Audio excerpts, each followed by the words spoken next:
Querido amigo, querido irmão, a paz do Senhor Jesus, Deus abençoe a sua casa, a sua família, aonde você colocar as plantas dos seus pés, que seja abençoado. Onde você tocar as suas mãos, que sejam abençoados também pelo Senhor.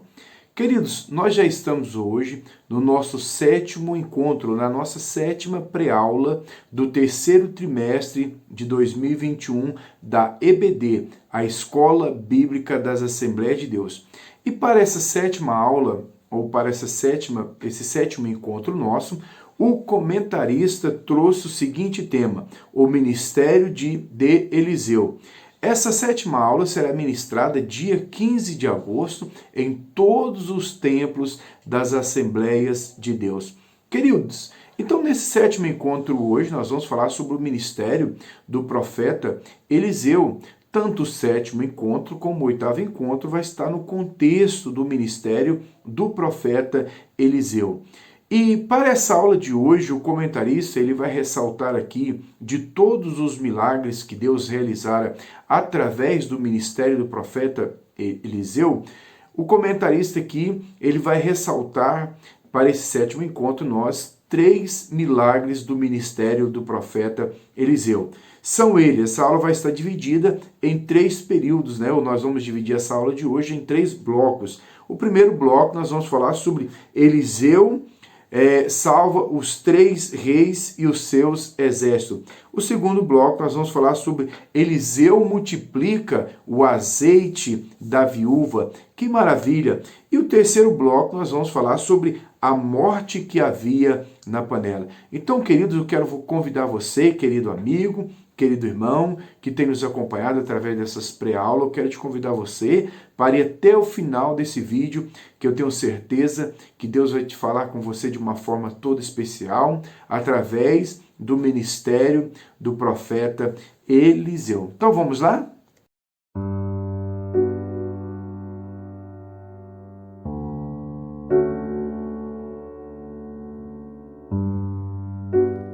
Queridos, então nós já estamos aqui no nosso sétimo encontro do terceiro trimestre de 2021 da EBD, a Escola Bíblica das Assembleias de Deus. E esse sétimo encontro, essa sétima pré-aula, o texto áureo se encontra em 2 Reis, capítulo 3, versículo de número 11, que nos diz o seguinte: E disse Josafá: não há aqui algum profeta do Senhor para que consultemos ao Senhor por ele?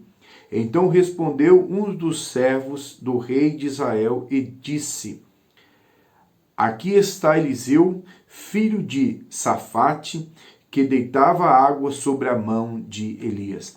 A verdade prática é que aquele momento filosófico onde o comentarista nos chama para refletir, né? Costumo dizer que a chave para a lição nos diz o seguinte: Deus usou e ainda usa seus servos para realizar milagre. Basta ter fé e confiança no Senhor, que Ele opera maravilha. Queridos, o nosso Deus ainda opera milagres, tanto no passado como no presente. Deus é Deus de milagre, é Deus que realiza maravilha no nosso meio. A leitura bíblica em classe, gostaria de convidar você que está na sua casa, você querido amigo, querido irmão, para que você pudesse acompanhar a leitura bíblica em classe, que é a base teológica onde o comentarista ele vai basear a lição, né? Onde ele vai fundamentar a lição. Se encontra no segundo livro de Reis, capítulo 3, versículo 5, versículo 9, versículo 11, versículo 9 ao versículo 11, versículo 14 ao 18, capítulo 4, versículo 1 ao versículo 7, versículo 38 ao 41. Eu vou ler apenas 2 Reis, capítulo de número 3, versículo de número 5 e versículo de número 9, que nos diz o seguinte: sucedeu, porém, que morrendo Acabe, se revoltou o rei dos Moabitas contra o rei de Israel. Versículo 9. E partiu o rei de Israel, e o rei de Judá, e o rei de Edom, e andaram rodeando com uma marcha de 7 dias, e o exército e o gado que os seguia não tinham água. Queridos, nesse sétimo encontro nós vamos estar falando sobre o ministério do profeta Eliseu. E quando nós falamos sobre o ministério do profeta Eliseu, já na introdução aqui, o comentarista ele trouxe para nós, e eu gostaria de ler rápido aqui a introdução, que nos diz o seguinte: o ministério de Eliseu foi marcado por acontecimento extraordinário. Nesta lição estudaremos três deles. O milagre das águas que alagaram um vale sem que houvesse chuva, a multiplicação do azeite da viúva e a aniquilação da morte presente na panela de ensopado servido por um dos servos do profeta. Aí o comentarista ressalta aqui: nos três eventos estão evidentes a fé, a obediência e a poderosa unção de Deus sobre o profeta Eliseu. Queridos, quando nós falamos então sobre o ministério do profeta Eliseu, entendemos que é algo muito abrangente, né? Para a gente estar falando cada milagre aqui que aconteceu no ministério do profeta Eliseu. Demandaria um tempo muito grande. Então nós vamos fazer uma síntese aqui, nós vamos estar falando, nós vamos estar ressaltando apenas esses três milagres que é a proposta da lição. Então você, querido professor, querido mestre, você conhece a sua sala, você sabe do seu tempo. Se você tem tempo para discorrer a maioria dos milagres que foram realizados no ministério de Eliseu, faça isso. Do contrário, traga um pouco, né? Eu deixo essa dica aqui para você. Fale de um pouco dos milagres, né, que aconteceu no ministério de Eliseu. E na próxima aula ainda estará inserido o ministério, né? A próxima aula estará ainda dentro do ministério de Eliseu. Então o irmão deixa para ressaltar o resto dos milagres na próxima aula. Divida se você é o professor que está ministrando a mesma classe todo domingo, então você tem essa capacidade. Ou chame aquele outro professor, faça um acordo com ele, divida esses milagres para que a sua sala possa absorver, né? Possa alimentar de todos esses textos, de todos esses milagres que aconteceu através do ministério de Eliseu. Queridos, então dentro desse contexto aqui, o contexto bíblico que nós encontramos aqui, vemos que Elias, então, ele termina o seu ministério, ele é levado aos céus por um redemoinho, e aí nós vemos, então, que Eliseu, ele substitui Elias dentro do ministério. E quando nós pensamos, até chegarmos dentro desse contexto da lição de hoje, nós vamos ver que Eliseu, a partir do momento que, então, Elias é levado aos céus, nós vamos ver que Eliseu, ele pega então a capa de Elias e nós vamos observar que ele vai receber realmente porção dobrado sobre o seu ministério, sobre a sua vida, sobre a sua chamada. Queridos, que Deus nos dê essa graça, né? Que possamos ter essa graça de ter unção dobrada, né? Na nossa vida, no nosso ministério, na nossa caminhada cristã. Então, até chegar nesse contexto aqui, nós vamos encontrar pelo menos 3 milagres que foram realizados através do ministério do profeta Eliseu.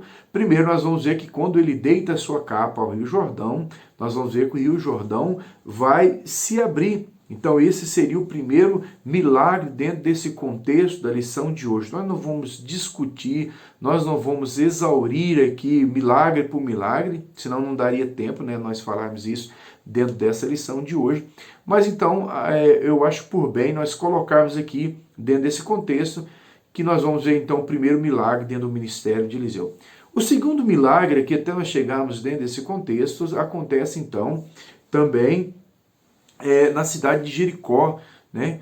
Quando Eliseu então, ele sara as fontes, né, de água que havia em Jericó. Então nós vamos encontrar o segundo milagre. O terceiro milagre aqui, que foi realizado através do ministério do profeta Eliseu, nós vemos que quando ele passava pela cidade de Betel, aqueles rapazes que ele ouvia, né, começaram a gritar, sobe calvo, então tem todo um contexto que também só estou relatando para que os irmãos se interagem e saibam onde nós estamos dentro das Escrituras. Então nós temos aqui também, ele amaldiçoa esses rapazes. E nós vamos ver que 2 ursas, né, diz o texto que 2 ursas vão sair então da mata e matar 42 desses rapazinhos. Queridos, então nós chegamos no capítulo 3, que é o contexto dessa lição de hoje. E no segundo livro de Reis, capítulo 3, nós vamos encontrar então que Acasias, rei do norte, né, das 10 tribos do norte, do rei do norte, Acasias então ele morre, ele vai falecer. E quem começa a reinar no seu lugar, como Acasias ele não tinha filho, quem começa então a reinar no seu lugar é Jorão, o seu irmão, né, filho de Acabe. Então, nesse contexto aqui, nós não temos aquele reinado passado de pai para filho. Aqui, como Acasias faleceu e não tinha filho, então o seu irmão, filho de Acabe, por nome de Jorão, começa então a reinar no seu lugar.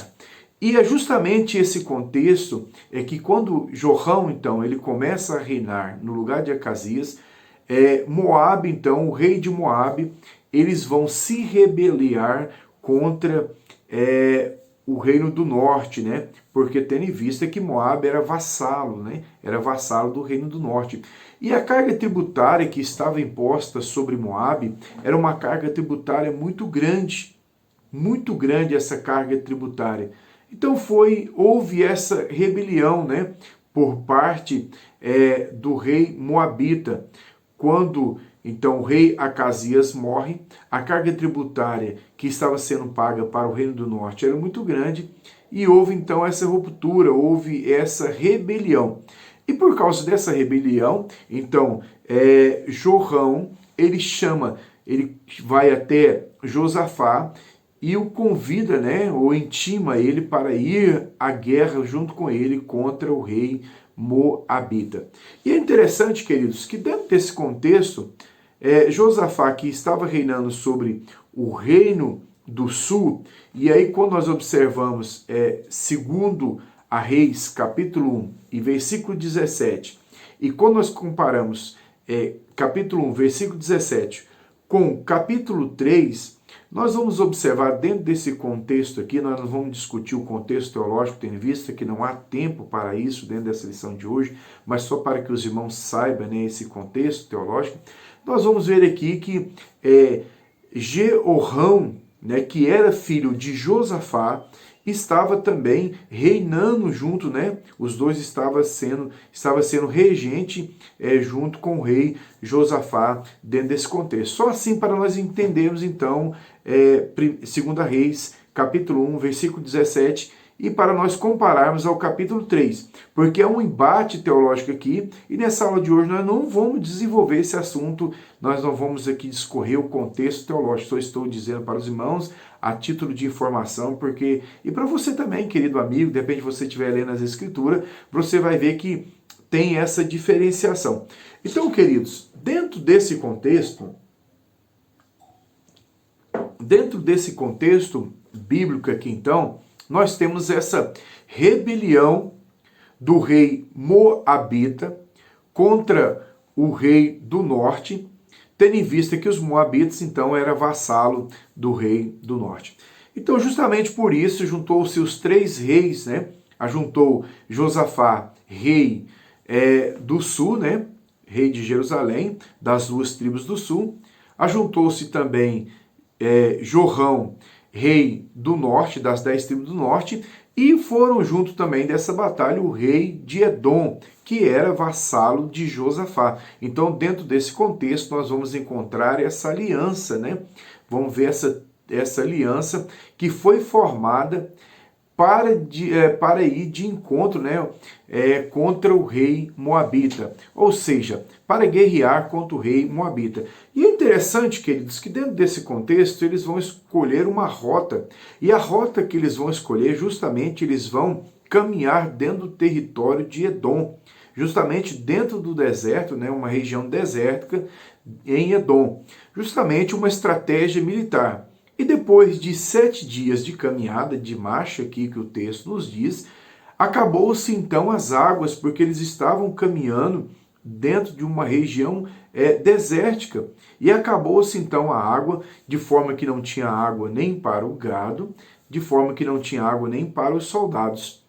E aí, queridos, nós vamos ver aqui dentro desse texto, que o comentarista coloca aqui no segundo subtópico do primeiro tópico, ele vai dizer: 3 reis vão à guerra contra os moabitas. E aí nós estamos então aqui dentro desse contexto. E é justamente quando, naquele momento de adversidade que as águas se acabaram, o rei do norte, o texto nos diz então que Jorão, o rei do norte, ele vai dizer então que o Senhor Deus havia levado então esses 3 reis para os entregar então nas mãos dos moabitas. Queridos, nós estamos vivendo em um período onde todas as coisas são atribuídas aos reis. Não seria diferente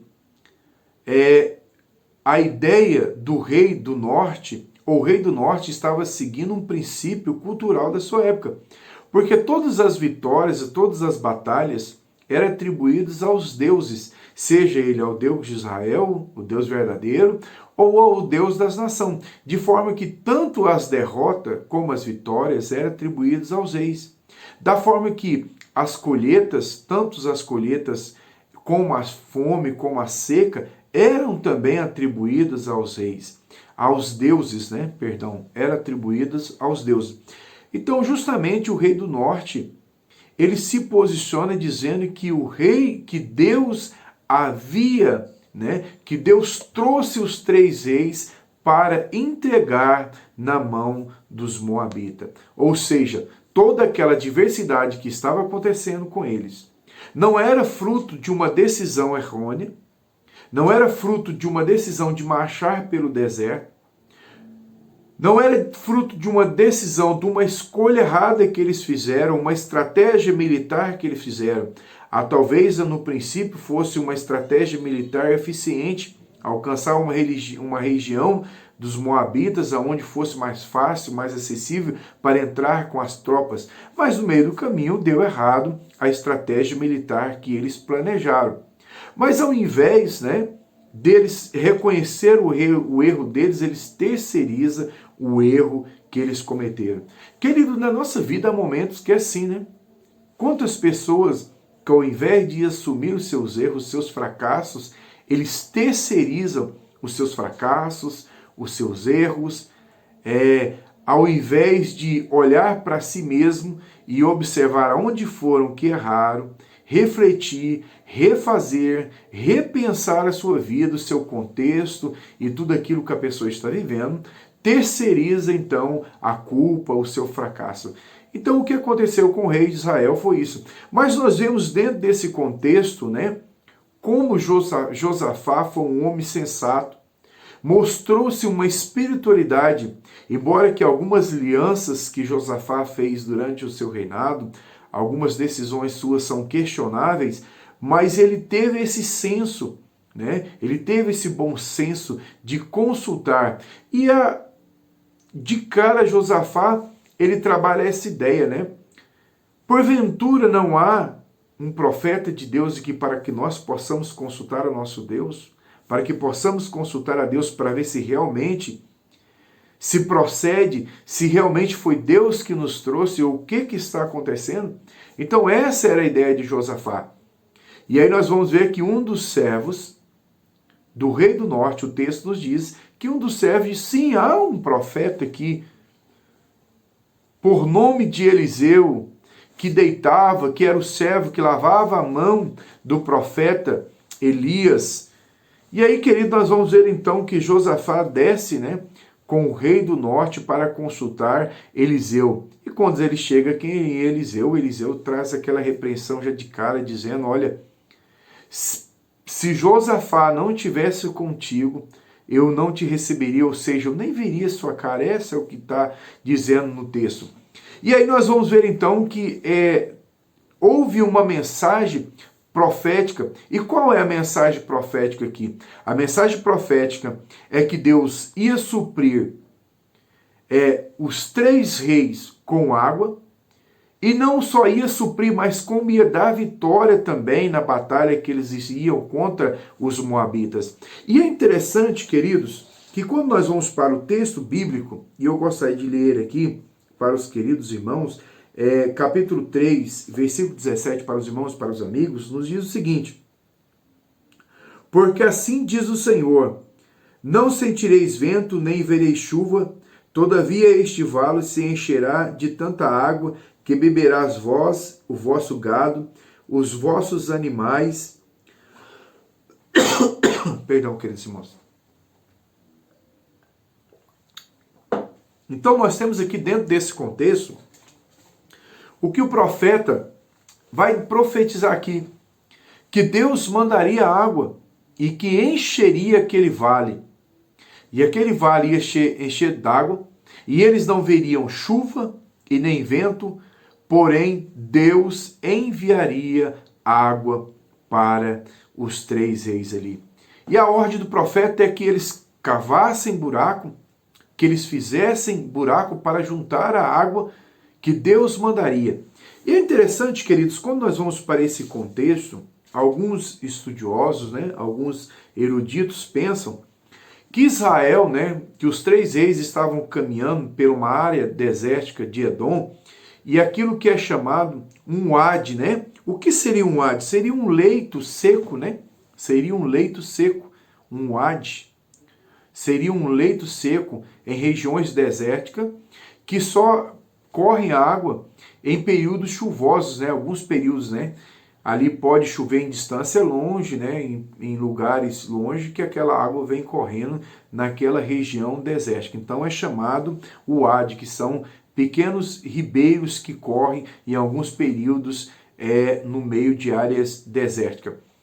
Isso quer dizer o quê, queridos irmãos? Isso não tira a glória de Deus, isso não diminui o milagre. Quando eu digo, ou quando alguém diz que aquela região, que o povo de Israel estava caminhando dentro dentro do deserto de Edom, fosse uma região de um wadi, ou seja, eles estavam caminhando dentro de uma vala, dentro onde um lugar que já foi um ribeiro, ou que é um ribeiro em períodos chuvosos no deserto. Queridos, isso não diminui a grandeza, a glória do Senhor. Mas o texto está nos dizendo que eles não veriam nem chuva e nem vento, porém Deus ia mandar água para os 3 exércitos. Queridos, esse é o Deus que nós servimos. Deus pode usar tanto o natural como o sobrenatural. Deus pode usar tanto o natural para o seu propósito, como o sobrenatural. Deus pode curar, como Deus também pode usar os médicos para realizar uma cirurgia. Deus pode tanto usar o sobrenatural, como Deus também pode usar o natural, que é a medicina. Então, queridos, Deus ele trabalha de todas as formas. Então, Deus pode usar tanto o natural como o sobrenatural. E vemos então que Deus enviou água. Nós vemos aqui esse primeiro milagre. Nós vamos aqui, já estamos dentro do 4º milagre, dentro do ministério do profeta Eliseu. Deus traz essa mensagem profética através do ministério, e aí nós vamos ver que quando então chega pela manhã, quando estava sendo oferecido ofertas, nós vamos ver que a água desceu e encheu todos aqueles buracos que eles tinham cavado ali. Queridos, Deus ainda é Deus que realiza milagres. E uma das coisas que eu acho mais interessante, querido professor, querido irmão, dentro desse contexto, é que o milagre não foi só a provisão de água, que Deus proveu água para o exército de Israel, para o exército das 10 tribos do norte, para o exército das 2 tribos do sul, para o exército de Edom, o vassalo de Josafá. Deus, ele proveu água, não só proveu água para esse povo, mas nós vemos um milagre aqui que foi muito maior. Por que eu digo que o milagre foi maior? Se os irmãos olharem dentro desse contexto aqui, nós vamos observar que o povo moabita, que habitava nas montanhas, quando amanheceu, que eles olharam para o arraial, ou olharam para o vale, olharam para a região aonde estavam os exércitos de Edom, os exércitos de Israel, das tribos do norte, os exércitos das tribos do sul. Se os irmãos for olhar aqui o contexto, diz que quando eles se armaram para a guerra, quando eles viram o que estava acontecendo, se armaram para a guerra, e quando eles olharam para a água de cima da montanha, olharam para a água, eles viram, né? Teve uma ilusão de ótica aqui, e eles viram que aquelas águas estavam vermelhas. Ou seja, tudo indica aqui que por causa da montanha, né, das montanhas, o reflexo da montanha fez que, batendo na água e a visão que eles olharam, eles pensaram que estavam cheios de poças ou poços de sangue. A conclusão que os moabitas chegaram era que o exército de Israel, das 10 tribos do norte, das 2 tribos do sul e o exército de Edom, haviam entrado em batalha, haviam se matado e havia uma grande poça de sangue agora dentro do arraial aonde eles estavam ali agora acampados. Queridos, nosso Deus é Deus de milagre. Veja, Deus, ele proveu a água para o exército e também Deus proveu a forma aonde os moabitas olharam para o arraial e pensaram que aquela água era grande poça de água. E dessa forma eles saíram das montanhas, que seria uma batalha muito mais difícil a alcançar, porque eles estavam num ponto estratégico, eles estavam sobre as montanhas, e sobre as montanhas seria um ponto estratégico mais difícil para conquistar os moabitas. Mas como Deus havia prometido que daria também vitória ao exército de Israel, veja, querido, como o nosso Deus é maravilhoso. Então eles deslocaram das montanhas para vir pegar o espólio de guerra, achando que achando que os 3 exércitos haviam se lutado contra si e havia espólio de guerra ali,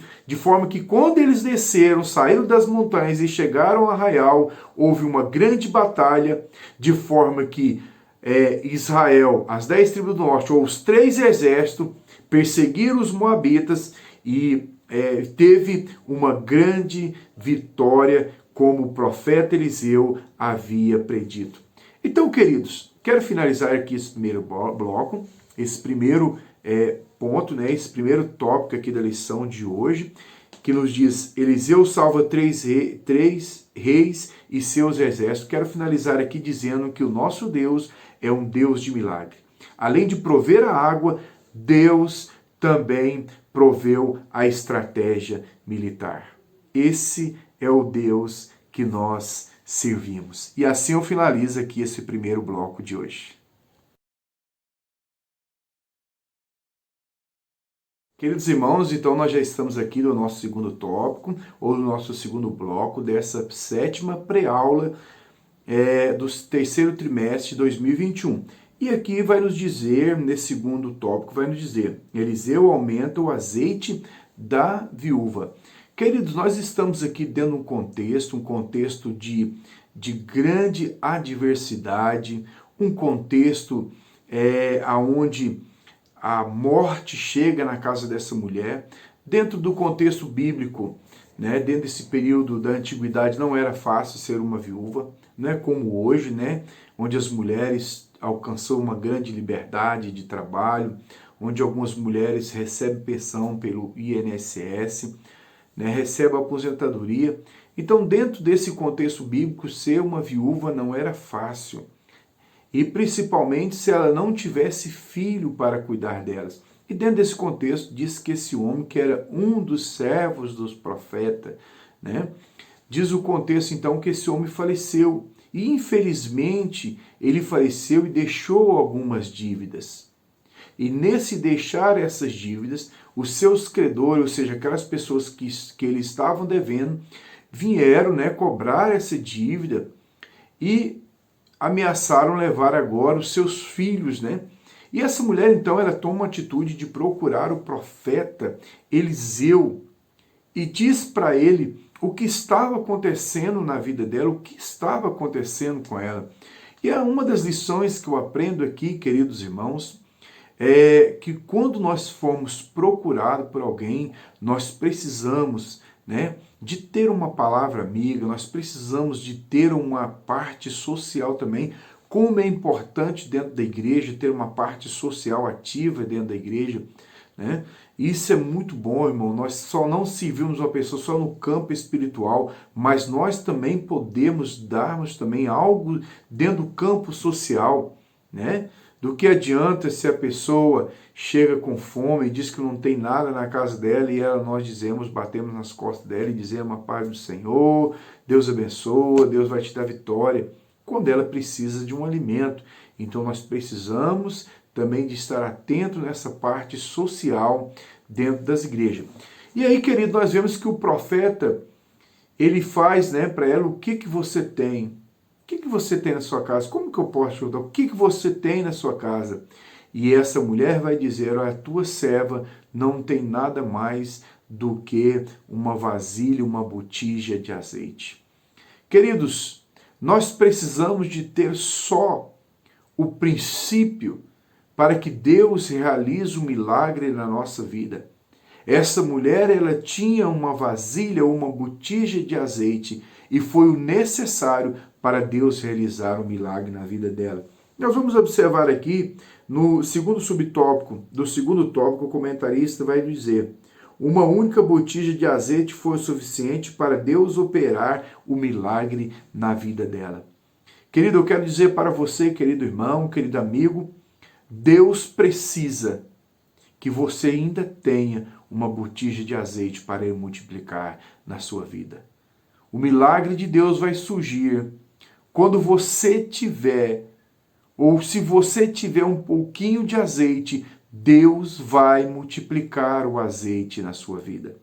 Esta mulher, no terceiro subtópico do segundo tópico, nos diz fé, obediência e família unida. Então nos dá o exemplo desse milagre aqui realizado na vida desta mulher, dessa viúva, nos mostra que essa mulher então ela vai seguir, arrisca o que o profeta falou para ela. Ao invés dela se lamentar, não, ela vai seguir aquilo que o profeta, a direção que o homem de Deus deu na vida dela.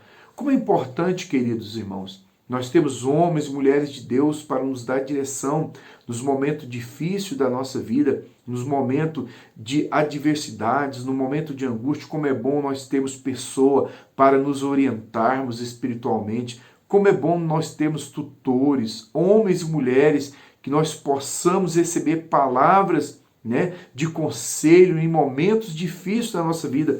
E essa mulher então diz no texto que ela vai pegar vasilhas emprestada com os seus vizinhos.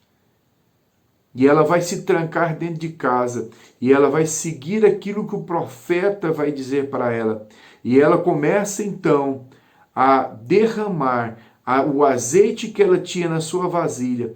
Ela começa a derramar então esse azeite na vasilha que ela havia pegado emprestado com os seus vizinhos. E o milagre começa a acontecer na vida dela. Porque ela foi obediente, porque ela ouviu a voz do Senhor, porque ela creu naquilo que o profeta havia profetizado, naquilo que o profeta havia determinado na vida dela. Querido irmão, querido professor, ressalte isso dentro de sala de aula. Deus é Deus que multiplica o azeite. Deus é Deus que transforma o pouco na nossa vida em muito. Queridos, Deus, ele ainda transforma o pouco que nós temos em muito, desde que nós passamos a confiarmos que o Senhor é Deus de providência na nossa vida.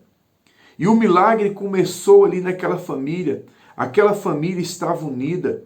Aquela família com o mesmo objetivo, com o mesmo propósito. Quando nós oramos, querido, quando nós em famílias buscamos o mesmo objetivo, quando nós buscamos o mesmo propósito, Deus é fiel para realizar milagre na nossa vida. E aí nós vemos que o milagre aconteceu.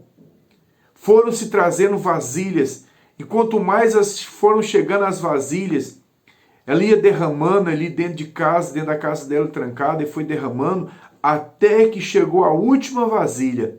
E diz-nos o texto que o azeite só acabou, ou ele só parou de multiplicar quando se cessou as vasilhas.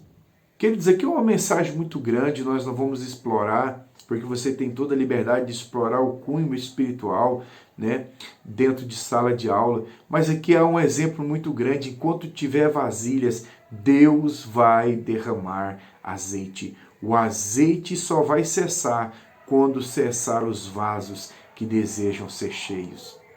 E aí nós vemos a continuidade, porque essa mulher ela não toma uma atitude. Quando então cessou-se e acabou-se as vasilhas e todos foram cheios, esta mulher voltou ao profeta de Deus e disse para ele o que estava acontecendo, que o azeite tinha multiplicado, as vasilhas acabadas, não havia mais vasilha, o que ela deveria fazer? Então o profeta ele dá a segunda palavra de ordem, ou ele dá a segunda orientação na vida daquela mulher, que ela deveria ir, vender aquele azeite, pagar as suas contas e viver do resto com o seu filho. Querido, que maravilha, como o nosso Deus é maravilhoso, como o nosso Deus ele realizou milagres através da vida desses profetas. E nós vemos aqui então o que Deus fez através da palavra profética do ministério do profeta Eliseu. E assim, querido, nós terminamos esse segundo bloco. Eu tenho certeza, fico comigo até o final dessa aula. Nós vamos agora para o terceiro bloco, onde Deus vai continuar falando de uma forma maravilhosa conosco. Então nós já estamos aqui no nosso terceiro bloco, ou nosso terceiro tópico, já estamos finalizando a nossa sétima aula do terceiro trimestre de 2021 da EBD, a Escola Bíblica Dominical.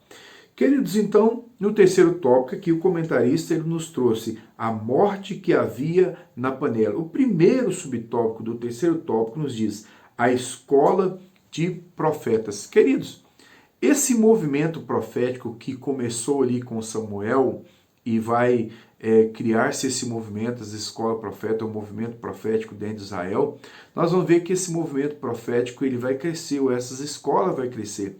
E eles então começam, ou eles pregavam contra a apostasia, pregavam contra a idolatria, e nós vamos encontrar 3 lugares principais onde se concentravam essas escolas proféticas, que é dentro de Betel, dentro da região de Jericó e dentro da região de Gilgal.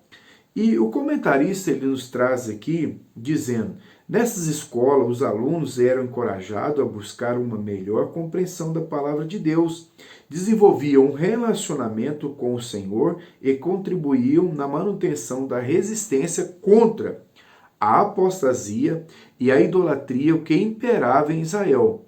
Por isso, eles eram perseguidos por alguns reis.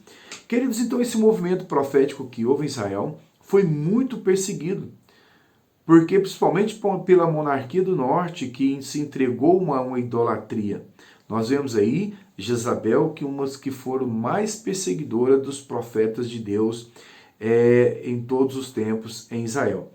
Então, queridos, partindo desse princípio, nós vamos ver aqui no capítulo 4, e versículo 38 a seguir, vai nos dizer que Eliseu voltou, ou ele foi até Gilgal. E diz-nos o texto, eu vou ler aqui na versão NTLH, ela nos diz o seguinte: certa vez, quando havia falta de alimento naquela terra, Eliseu voltou a Gilgal.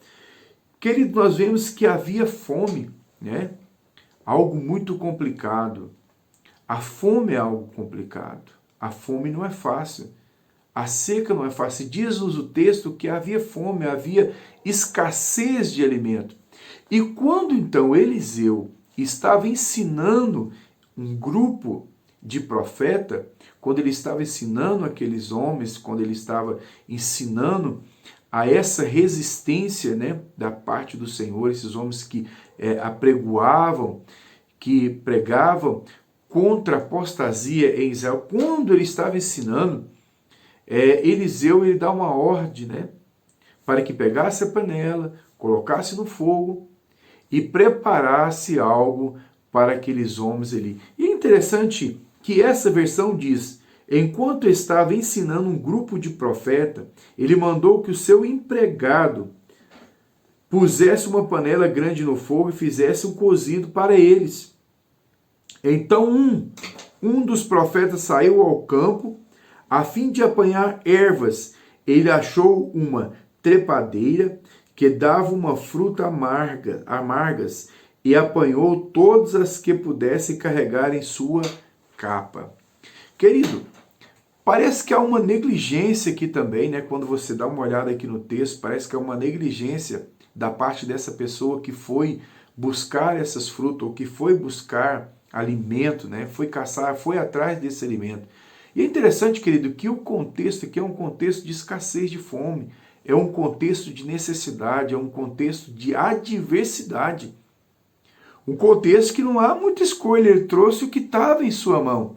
Só que o problema é que essas frutas que ele trouxe, depois de preparar esse alimento, o problema é que essas frutas que ele trouxe era fruta que realmente, de alguma forma, fazia mal, de alguma forma ia trazer a óbito, né? De alguma forma havia morte dentro daquelas frutas, ou dentro daquele cozido que ele preparou ali. E é interessante, querido, que quando eles terminaram de alimentar, né, diz no texto, versículo 40, diz: o cozido foi servido aos homens, mas assim que eles provaram, começaram a gritar para Eliseu: o cozido está envenenado. Ou seja, havia morte na panela. Ou seja, só depois que eles começaram a alimentar, só depois que eles alimentaram pela primeira vez, que eles entenderam que aquilo que havia sido apanhado, aquilo que havia sido preparado era algo que era venenoso, ou seja, eles estavam correndo o risco de todos eles de morrer. E é interessante, querido, que nós vemos aqui o milagre de Deus, a calma do profeta. Querido, como nós precisamos dessa tranquilidade, como nós precisamos de ter essa intimidade com Deus, de estar diante dos nossos liderados e passar calmaria, de estar diante dos nossos liderados e passar experiência, passar a graça que Deus dá na nossa vida. Imagina se Eliseu se desespera aqui também. Pelo contrário, o que nós vemos aqui é um homem cheio do Espírito Santo, cheio da autoridade, cheio da graça de Deus. E aí diz no texto que ele pega um bocado de farinha e joga na panela. Veja, o versículo 41 diz: então Eliseu pediu um bocado de farinha, jogou dentro da panela e disse: sirva mais um pouco de cozido para todos. E o cozido que estava na panela já podia ser comido sem perigo. Essa versão que eu estou lendo. Queridos, isso que é uma postura de um homem de Deus, nós vemos um milagre, aonde havia morte, um simples jogar de farinha, isso é um milagre, irmão. Que poder mágico que uma farinha tem para tirar, né, de dentro de um cozido, para transformar aquilo que era venenoso em algo comestível, algo que poderia ser, servir de alimento, somente um milagre de Deus. E aqui nós vemos o que é uma postura do homem de Deus. Quando uma pessoa se posiciona, quando uma pessoa traz tranquilidade, no momento de desespero ela tem uma palavra, no momento de adversidade, no momento onde tudo vai acabar, esta pessoa tem tranquilidade para trazer uma palavra de Deus. Querido, nós temos que aprender muito com o ministério do profeta Eliseu. E na próxima aula nós vamos dar continuidade no milagre e estaremos falando, né, mais ainda sobre alguns milagres que foram realizados através do ministério do profeta Eliseu. Que Deus abençoe a sua vida, querido irmão, querido aluno, que Deus abençoe a sua casa. E lembre-se que no momento de adversidade, no momento de angústia, no momento de desespero, Deus tem um milagre para a sua vida, em nome de Jesus. Que Deus abençoe a sua vida, espero ter contribuído para a sua aula, que Deus abençoe a sua sala de aula, que Deus abençoe a sua igreja, em nome de Jesus.